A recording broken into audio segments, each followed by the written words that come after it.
It's time. Time to get inspired and empowered. To realize it's never too late to create your next amazing story. Get ready to break through, transform, and start living the life of your dreams. So, are you ready? Truly ready to begin your journey to create your next amazing story in life and love? Great. Let's jump in with your host, Life and Love Transformational Coach, Suzanne Oshima. Welcome to the It's Never Too Late show. I'm Monica Topetti, your guest host, and today we are turning the tables and interviewing Suzanne Oshima. She is a life and love transformational coach, and today we are going to tackle this humdinger of a topic. 3 questions to ask before becoming exclusive. But before we dive in, Suzanne, can you share a little bit with our audience, the clients you work with, and why? Sure. So thanks, Monica. I love getting the tables turned on me.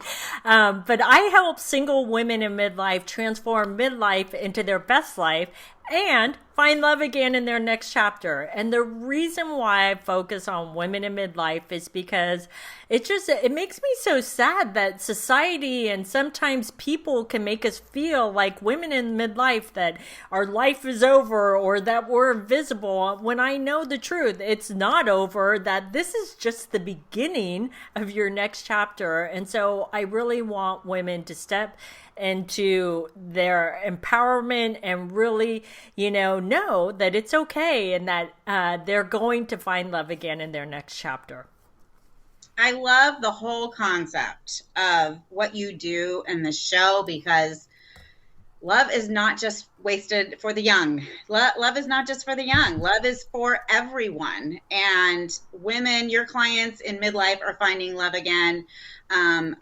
Tons and tons and tons of success stories. And so that's why we need somebody like you, who's an expert, who can help us navigate these midlife dating waters. So speaking of that, let's kind of jump into today's topic. And we're talking specifically, obviously, about dating in midlife. And you and I were talking the other day about how different dating in midlife is from dating in our 20s or 30s. In your 20s and 30s, you are looking for fun, looking to have a good time, like dating this guy, let's see where this goes kind of thing. But usually by the time you hit midlife, you're dating a little bit more intentionally. You want love, you're looking for a committed relationship. So what are some of the things that a woman in midlife who wants those things should be thinking about? And what are some questions that she should be asking the guys that she's dating to make sure that her relationship doesn't end up in a dead end? Yeah, so, you brought up some really great points. It's true. In our 20s and 30s, we were dating to have fun. We were like, oh, there's chemistry and attraction, and we like the same things, and we have the common interests. And while that's still important in midlife, what a lot of women in midlife don't realize is that because we're at a different stage in our life, and so are the men, is we need to ask more pointed questions to really make sure that they're the right man for us. Okay. In that it's not just about our must-haves. It's not just about our deal breakers. Is you need to go deeper. And I'm not talking about on the first date or the first conversation. What I'm talking about as you start dating the person and before you become exclusive. So the questions that you want to ask a man that are much deeper, like let's just say you started to realize, oh, he's got all my must-haves. He doesn't have any of my deal breakers. I feel like we have so much in common. There's chemistry and attraction, and that's all great. But some things that you may not be thinking about, but you need to think about, is the first question I would ask is, where do you see yourself living when you retire? Like, let's say he's still working and he's going to retire in the next 5 years. Is people start thinking, like when I lived in New York, a lot of people would say, oh, I want to retire to Florida. Okay. Which is great. But if you don't see yourself living in Florida, Yeah. then he's probably the wrong man for you. Oh my Right? gosh. Right? Wow. Okay. Or About Monica, retirement. I just like that didn't even occur to me, but that's such a great question. yeah, because, or he may say, my kids, my grown children, and my grandchildren live in Texas, and say he lives in Chicago. He may say, I'm going to retire down there because I want to be closer to where my grown children are and my grandchildren. And if you don't see yourself living in Texas, you need to think about these things. Or vice versa. Maybe you see yourself moving closer to where your grown children are and you want to move wherever, Seattle or wherever it is. So you need to think about that, because people do have a location in their mind of where they want to retire to, or they may want to stay put. So you need to think about that. Wow. Yeah, that's so true. Especially, in the case of you have a family and he has a family. And then like what so is that like a deal breaker, I guess, then? Like if he kind of has his heart set, or can you pick a place in the middle? Well, I would say it's not a deal breaker if you're both flexible. Right. It is a deal breaker if you're both inflexible. Like he's set on, I'm moving to Texas or Florida, and you're set on, no, I'm staying put. Then it is a deal breaker, right? So you have to kind of feel that out and see if you're both going to be flexible about that, or, if it's going to work. Right. That's a great question. Anything's possible, but you both have to be willing to make compromises to make it work. For sure. And then how far away is retirement? I mean, for some people that might be in a few years, right? Versus, well, I'm thinking I'm going to want to live by my daughter, but that's like 15 years from now, and I don't even know where she's going to be living, that kind of thing. So what kind of timetable, I guess, are you doing? It's important, to think about the timetable, because if he's not thinking about retiring for, 20 more years, but he sees in 20 years he's going to move at that point, that's important to know. Right. Okay. All right. So where do you want to retire? First question, but not on the first date. No, not on the first date. That's a little deep. Talk you later. Okay. All right. So what's our second question we should be asking? So the second question you should be asking, and this is if he has grown children and grandchildren, is how much time does he see himself spending with his grown children and his grandchildren? And the reason why this is an important question to ask is because someone in my group program said that digging further with the man that she was dating, is that she discovered he wanted to spend every single weekend with his grown children and his grandchildren. And while that's nice for him, right, that's nice for her, right? If she right. can't see herself spending every weekend with his family and his grandchildren, then he's probably not going to be a good fit for you for the long term. And again, this comes down to, can you reach a compromise that works for both of you? Because she, I'm assuming, has her own family too, right? And wants to spend time with them. Is he going to be willing to compromise and spend time with your family? Or is he like set on, I need to do this every weekend and there's no negotiation. I'm going to do this every weekend with or without you. So you have to decide if this is something you could see yourself doing for the rest of your life.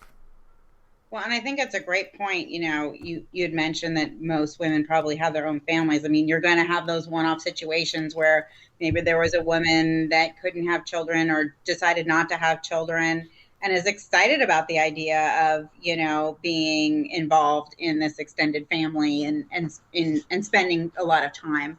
But that's certainly a huge commitment either way. And then I think that's also like, I know this isn't one of your questions, but it makes me kind of think of like the holidays and how you're going to divide that up, because a lot of families, a lot of women I know, made it a life of going and taking their children to both sets of in-laws so that the children would have that experience. And then maybe even on top of that, doing a celebration at home. So Thanksgiving at the husband's, parents' house, and Thanksgiving at your parents', house, and then Thanksgiving at your house, and even Mother's Day, celebrating all of the mothers and never getting Mother's Day for themselves. And these same women, now that we're all in midlife, I was just having a conversation with a girlfriend the other day, and she's like, I spent 20 years celebrating Mother's Days at my mother-in-law's house, and I want a Mother's Day now. It's kind of about me. Like, what about me? And what about, my children? What about my traditions and that kind of thing? So that can be a real balancing act. Yeah. Yeah, it's, that what you just described actually made me sad, because why is it that she didn't get her own Mother's Day, that it was always about her mother-in-law? And, when we're in our 20s and 30s, of course, we don't think to ask that. It just kind of happens. And not, as we get into midlife, we may not have our parents anymore, so that may not make a difference. But the holidays, do make a difference, because now you're going over to your kids' place, right? And your grandchildren and things like that. So, just certain things to think about. So, yeah. So the third question that Number women 3 really need to ask a man, and is to ask him if there's something that he does on a regular basis in his life, okay, that is non-negotiable, that he would never give up. Oh. So I'm not talking about the kids and grandchildren every weekend, but maybe he's the type that maybe he goes fishing during the summer every single weekend. Maybe that's his thing. Or maybe he works out like 6 or 7 days a week after work, and he will not give that up. So, and it's not to say that that should be a deal breaker, but is that going to work for you? And is he, is that a lifestyle that you want, right? Some women have said to me, another thing is, like if he's into football, women have said to me, I was a football widow in my marriage, I don't want to be a football widow now. Right? To me, I'm biased because I'm a football fan, so I can't blame a man for that. But here's the thing, you can't expect a man to give that up all of a sudden now. Like, for the last, 40 years, he's been watching football every Sunday. You can't go, well, I'm not going to be a football widow. What I would say is, if you're not a football fan, is use that as your time to go and do, time with the girlfriends, do your own thing. Maybe you like going to yoga, or you like going hiking. Use that as your own time. Don't look at it as I'm a football widow, because that's the negative. I look at it as, I get to do my own thing, but I would be on the couch watching football too. You'd be with him. Yeah, because I really do like football, but it's all in how we look at it, right? Mm-hmm. Because football widow is so negative. Look at it as a time to do your own thing. Well, and it goes both ways, because, is there something in your life that's very important to you that is a non-negotiable to give up? And, you mentioned a few things. Somebody that's very religious or spiritual, going to her church or her temple, that might be something, on a weekly basis or a few times a week might be something really important to her. How would she feel if he asked her to give that up versus him saying, okay, I'm going to take the time that you do that if he doesn't share that practice with you, and be like, that's when I'm going to go to the gym, right? That kind of thing. Like, you can kind of like see if you can coordinate at some level your non-negotiables. It's you have to look at it from the man's point of view as well, I think. Yeah, that's a really good point, because I do have clients that going to church or temple is important to them, and if that's important to you, it's important for you to let him know that's important, and you want a man that will go with you to church. Or maybe you're the type that it is important to me, but he doesn't have to come to church with me every Sunday.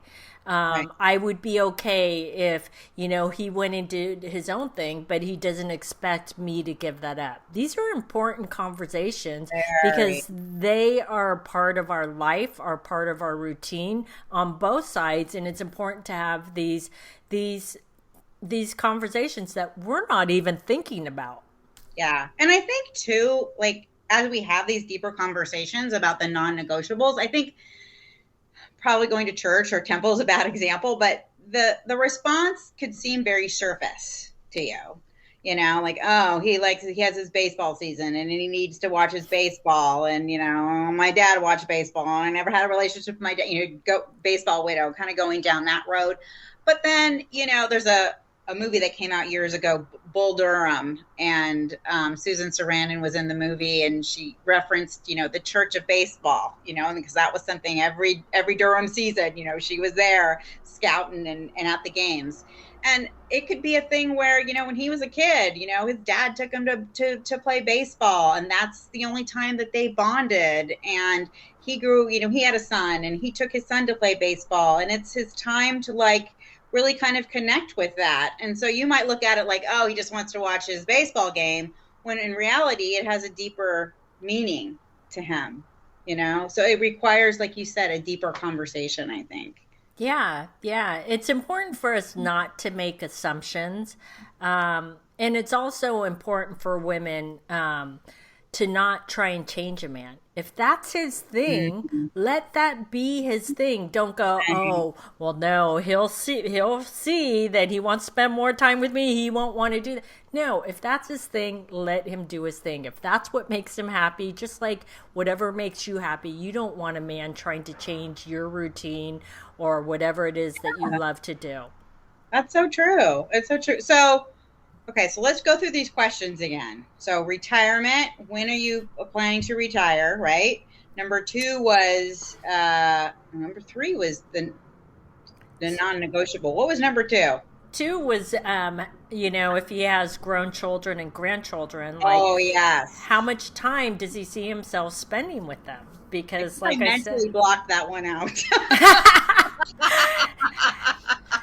Yeah, it's, people There's some baggage there. I'm not going to lie. But it's things that we don't really think about that are important, Are there any other questions we should be thinking? And while we're on the topic of exclusivity, can I ask you, should you wait till he brings the exclusive conversation up?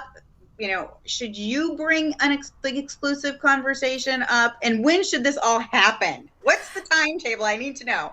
Well, yeah, a lot of women need to know. But to me, that's like a control thing. We as strong, independent women are always, we need to know. We need to be in control. It's there's no timetable. There is no timetable. It's when it happens organically, because, every relationship is different. There's always 2 different people, and it's not going to progress on your timeline. It's not going to progress on his timeline. It's going to progress on our timeline, what's working for both of us. Okay. And so to answer your second part of the question is, should she bring it up, or she should not bring it up? Okay. And the reason why is because that's where I'm old-fashioned, is that you should wait for a man to bring it up. But it doesn't mean that you have to just sit there if he's not bringing it up.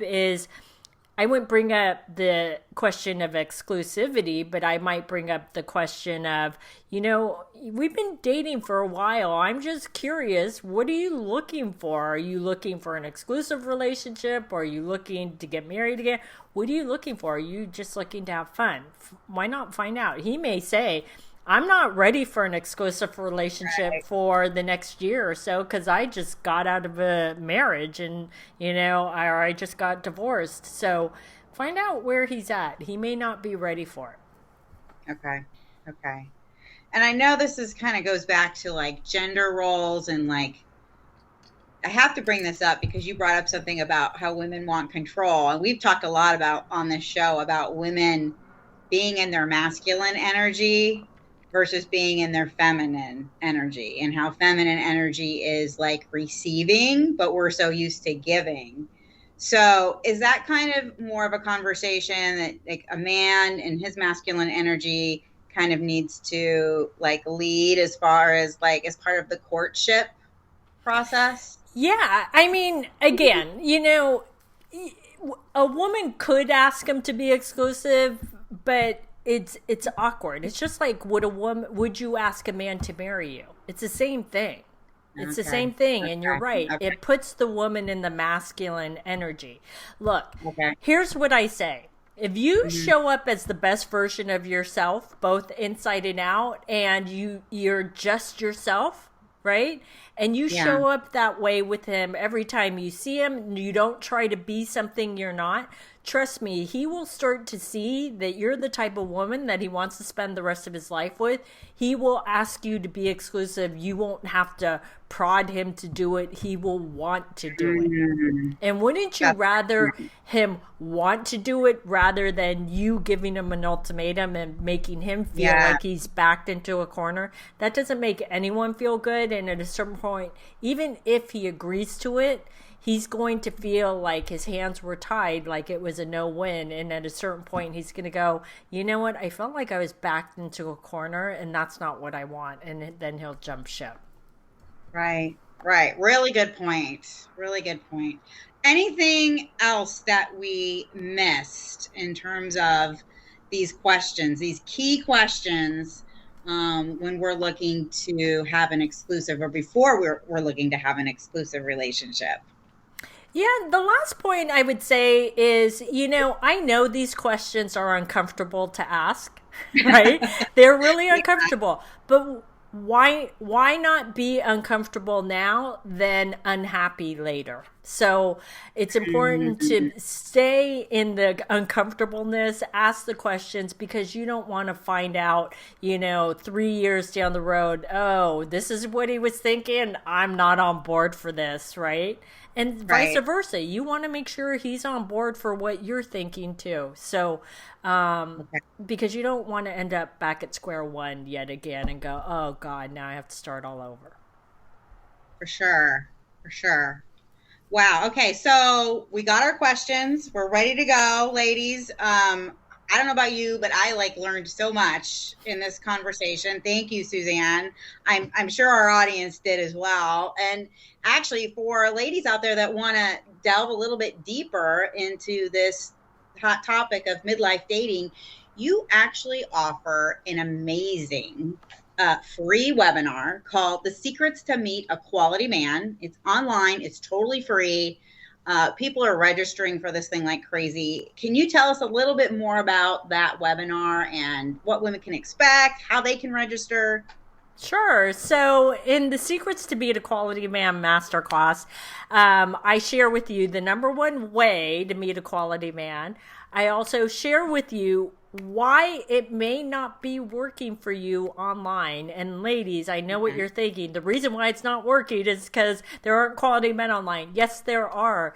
If you're not meeting them, it means something is off with your profile, whether it's the photos or essay. I share with you what's off, how to turn it around in this free masterclass. If you're watching the video, click on the video.